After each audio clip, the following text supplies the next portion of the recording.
All right, Kenman here, and it is Shipwreck 101 speed round. Ready, fight. So, you want to do a shipwreck? You've never done one before. What is a shipwreck? Well, you take a piece of brass or a piece of copper and you add some chemicals to a container, put it in the container, let it naturally patina, and create these fun patterns, designs. That is permanent, that doesn't come off. How do we do it? Well, take a good look at these. That's what our results are going to be. I have a Japanese Kiridashi right here. Nice little carving knife that is made with a brass handle and sheath. And we are going to shipwreck this right now. Ready? Let's go. So our examples, we'll put those off to the side. These are ones I've done in the past. You can go check out any of the shipwreck videos. I show the full process from beginning to end. This is kind of a speed round because we don't really have to take this knife apart. We got a nice little carving knife.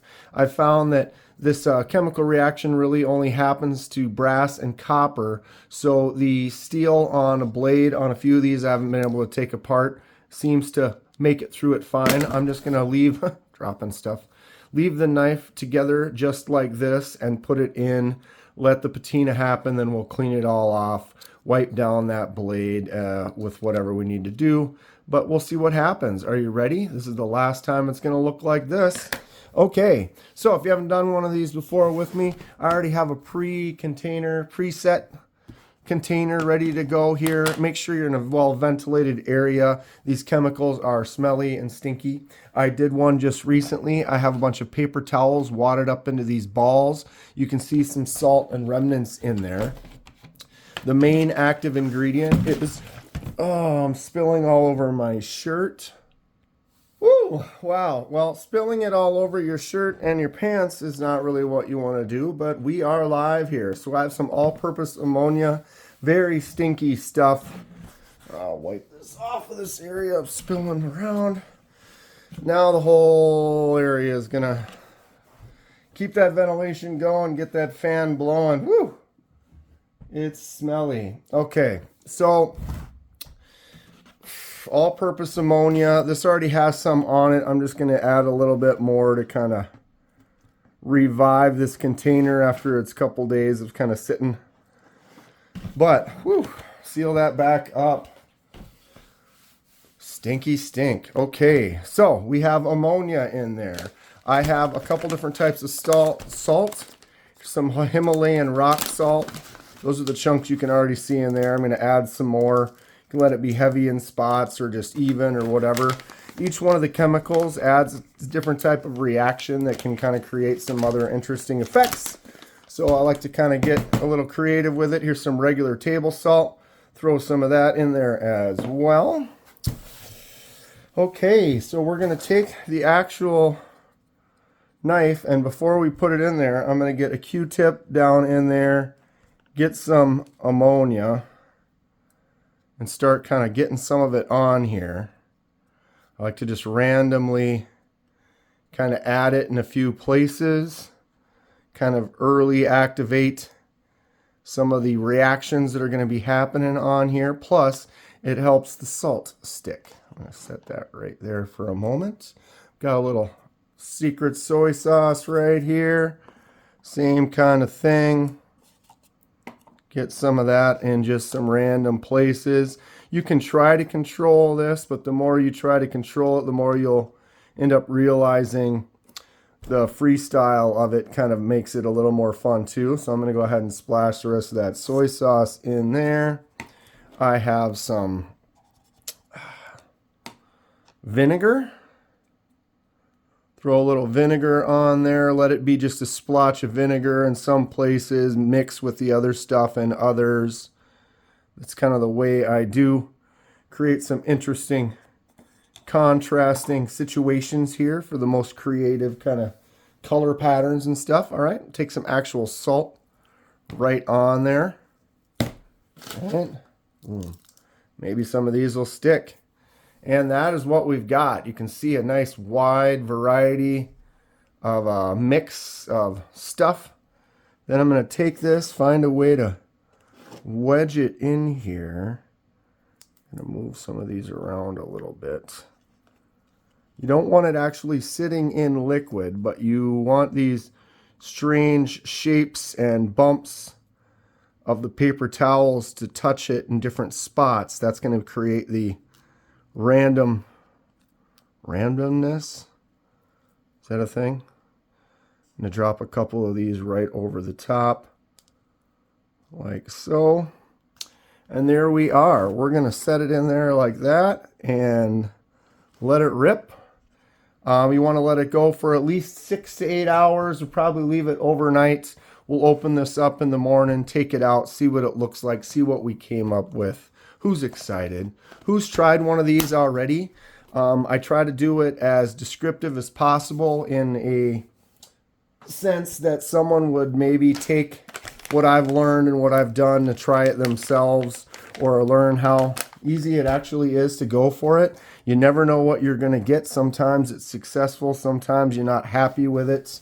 I'm going to set that a little to the side there. As you can see, my most recent one, this is the Towser K from Kaiser. I love the way this one turned out. The salt is mostly from the blue.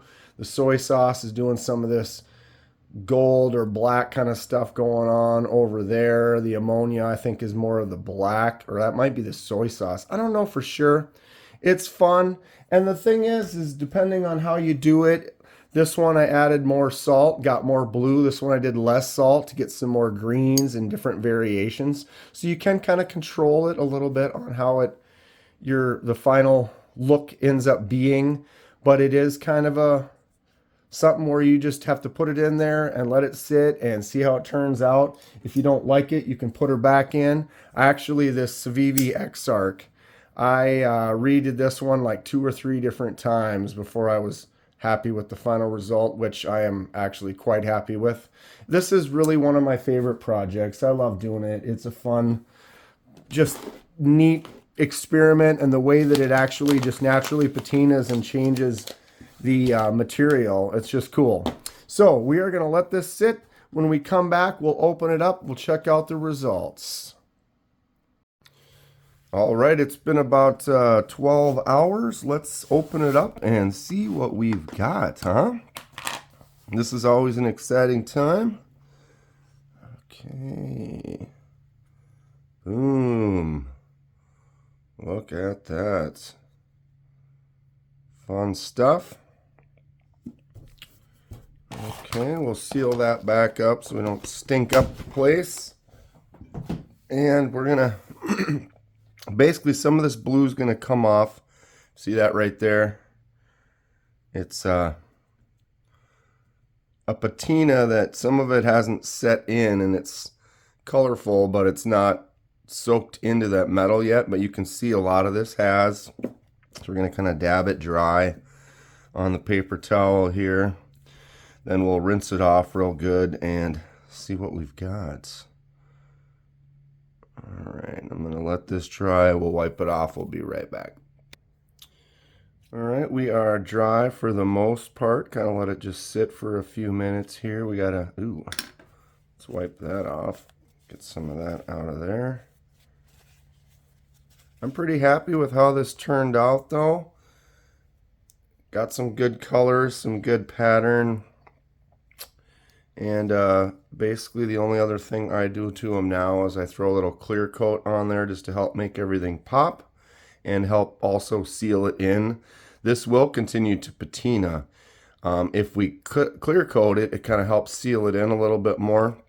Otherwise, if we just leave it like this, it'll continue to change with our hands touching it and stuff over time. Comment below, you ever want me to leave one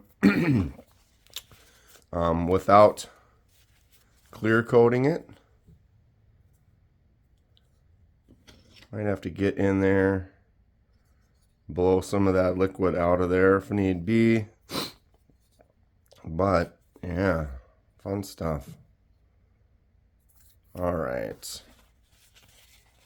Well, I think I'll let you guys decide. We're going to leave it as is. And comment below, should I clear coat this or should we just call it and see what it does from here? Stay sharp. We'll see you soon.